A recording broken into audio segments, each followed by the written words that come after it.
They disrespect us, they rob us, they harass us. And their patience is wearing thin. Uh-oh, it looks like the people in Chicago have finally had enough. Before we dive right into this video, don't forget to like, subscribe, and if you guys don't mind sharing the video so we can get it out there and we can all watch together. Now let's just get right into this situation. You know what started all this stuff is the sanctuary city model, right? You have it in New York, you have it in California, you have it in Illinois, Chicago, all these places, the sanctuary cities. And they tell you, like the mayor in New York, Eric Adams, bring us your tired, bring us your hungry. I understand it's all great helping people, but it has to be a merit-based system. They have to come, but they have to come legally, because if you just have a whole bunch of people come in and there's no rhythm or rhyme, no direction, what do you think is going to end up happening? They're going to have to live off the government, live off the streets, and this is just what's going to end up happening.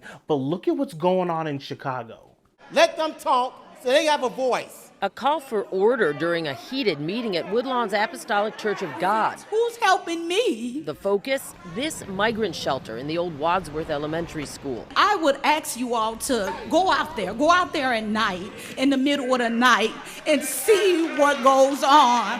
What's going on, according to community members, is loitering, late-night partying, littering, prostitution, and at least one fight between migrants and residents. Wow, doesn't that sound like just a lovely afternoon, just a beautiful evening? It's just completely ridiculous. Mind you, they're in an elementary school, right? I don't know if this one's abandoned or if it's just an elementary school and the kids are out on summer break. What happens when the kids have to go back to school? What's that? Then what are you going to do? You guys going to keep kicking the can down the road? Then you're going to put them in a Walmart? You're going to put them in a Target? Where are you going to put them? Maybe you could put them in a Bud Light factory, because those are going to be shutting down real soon. What are you going to do in this situation? This goes to show you this model, this sanctuary city thing does not work. And you need to take care of your own people, your own American citizens. You have veterans, you have people that have fallen on hard times, people that have lost their homes. Of course, you have the people that dabble in all the drugs, but not all the people that are homeless are like that. A lot of the people want to get out of that situation. Some of the people want to remain there, but a lot of people just want their lives back and they just fallen on hard times. So what about helping your American citizens first? Then you can help others. Why it should be America first priority, then we'll move down the line from there. So they're trying to do they're trying to walk, chew gum, do the hula hoops, ride a roller coaster, all this stuff at the same time, and obviously it doesn't work. They disrespect us, they rob us, they harass us. And their patience is wearing thin. Let me say this. They got one more time to deal with it, because otherwise, next time they deal with it, they're going to deal with it from the streets. We're going to take over it.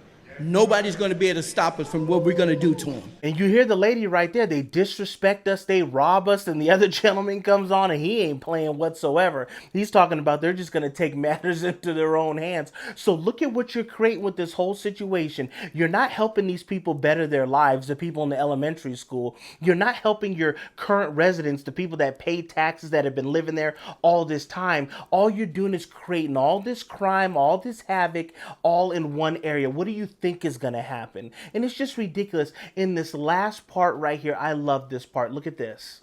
All of the city officials here at this meeting promise that they are working for solutions to make the area around the shelter better for the neighborhood, and consequences for those asylum seekers who are found to be breaking the rules or the law. But residents say they want to see something happen and something change immediately.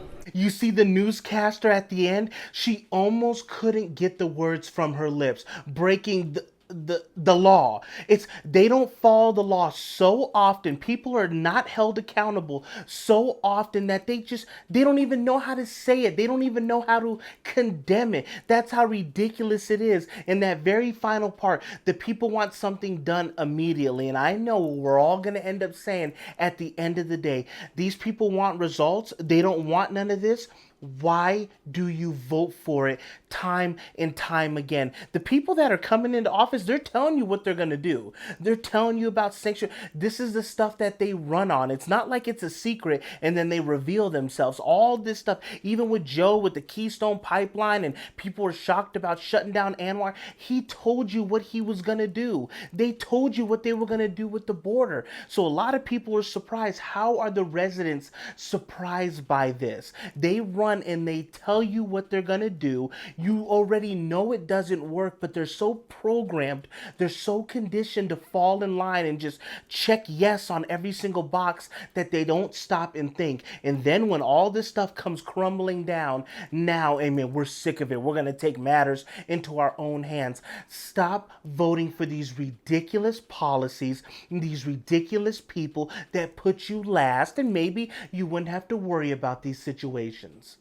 And when folks vote, they order what they want. And in this case, they got what they asked for.